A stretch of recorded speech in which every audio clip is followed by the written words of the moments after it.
আসসালামু আলাইকুম, শুভ দুপুর। আজকে দুপুরে কী রান্না করছি তাই নিয়ে তোমাদের সাথে হাজির হলাম। এখন রান্না করছি কবুতরের মাংস।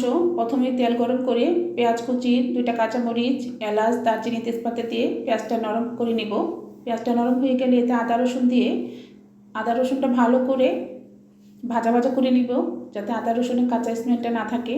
আদা রসুন ভাজা হয়ে গেলে এতে সামান্য একটু পানি দিব, গুঁড়া মশলা দিব যাতে গুঁড়া মশলাগুলো পুড়ে না যায়। 2-4 চামচের মতো গুঁড়া মরিচ, হলুদ গুঁড়া, জিরার গুঁড়া, সামান্য গরম মশলার গুঁড়া দিয়ে মশলাটা আমি ভালো করে কষিয়ে নেব।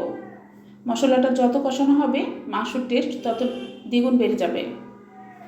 আসলে মাংসের টেস্ট নির্ভর করে মশলা কষানোর উপর। আমি ভালো করে একদম মশলাটা কষিয়ে নিয়েছি, একদম তেল উপরে উঠে এসেছে।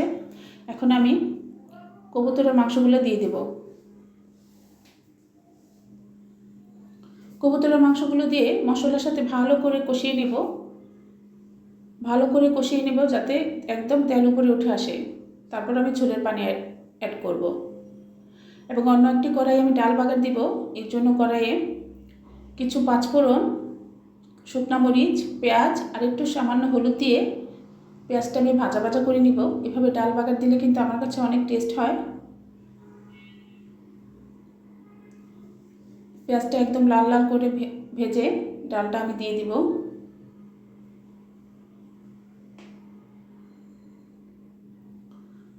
পেঁয়াজটা লাল লাল হয়ে গেছে, এখন আমি ডালটা ঢেলে দেব।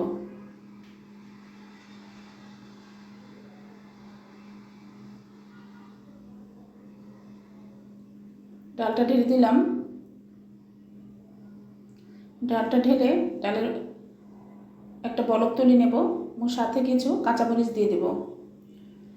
একটা বলক উঠে আসলে লবণ চেক করে আমি ডালটা নামিয়ে নেব এবং কবুতরের মাংসের মধ্যে ঝোলের পানি অ্যাড করে দিয়েছি। কবুতরের মাংসটা মাখা মাখা হলে আমি নামিয়ে নিব।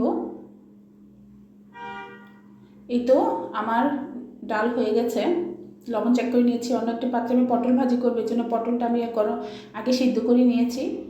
এরপর আমি পটলের মধ্যে কিছু হলুদ গুঁড়া, মরিচের গুঁড়া, একটু লবণ দিয়ে ভাজা ভাজা করে নিব, একটু লাল লাল করে ভেজে নেব এবং সাথে কিছু পেঁয়াজ কুচি ও কাঁচামরিচ দিয়ে দেব। সব একসাথে আমি এখন লাল লাল করে ভেজে নেব। আসলে এই ভাজিটা যে কোনো পোলাও, খিচুড়ি বা সাদা ভাতের সাথে একদম মজা লাগে, অনেক মজা লাগে। এই ভাজিটা আমার ঘরে সবাই খুব পছন্দ করে। এই যে লাল লাল করে ভেজে নিয়েছি, দেখো এই যে পটল ভাজিটা হয়ে গেল। আজকে দুপুর রান্নায় এই ছিল আমার পটল ভাজি, কবুতরের মাংস একদম মাখা মাখা করে নিয়েছি আর সাথে ছিল ডাল। আল্লাহ হাফেজ সবাইকে, শুভ দুপুর।